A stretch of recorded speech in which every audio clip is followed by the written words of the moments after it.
Nobody can predict loss. It comes at the best and the worst times. You can get a raise or a bonus at work, but lose your time with the extra workload. You can get the news that your parent passed away while you're at the airport, waiting for your holiday flight. Loss is random and cruel. We can't change the outcome once it's already happened. It doesn't care about your wealth, power, or feelings. It's an unstoppable force we can't do anything about. It seems all we can do is fear its impending arrival. I lost my uncle in October of last year.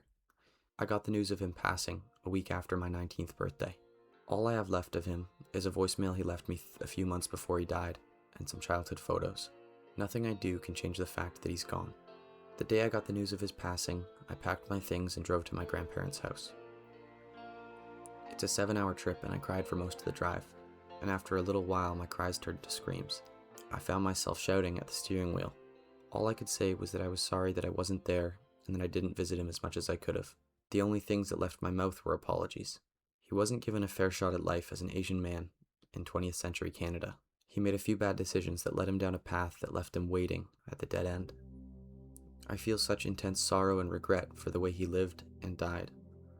The more I think about my response to his passing, the more I can recognize that I was thinking irrationally. Hindsight clouds our minds by creating fake scenarios where we could have known about what was going to happen through some kind of intuition. The truth is that I couldn't have expected his passing no matter what I'd done. You only know you love something once it's gone. It's something I've had to learn the hard way over the past year. When it's broken down, loss is truly a fear of the unknown. We don't know how we will live without our parents until we're forced to do so. I was diagnosed with generalized anxiety disorder this year, and I've had to learn how to live with a fear of the unknown. Through months of therapy, to get rid of this fear, I learned one simple truth. The only way to get through a fear of the unknown is to enter the unpredictable. My grandpa has just been sent to the hospital the day of recording this. My feelings are still raw. I visited him last weekend, and he didn't even recognize me. Watching a man who survived the Korean War, Japanese occupation in his home country, immigrating to Canada with only $60 to his name, and a man who became the first registered Korean accountant in Canada struggle to chew his food and stay awake for longer than 20 minutes is absolutely devastating. Somehow, it wasn't the violence, war, discrimination, or isolation that ended up getting him. It was dementia. This loss is different.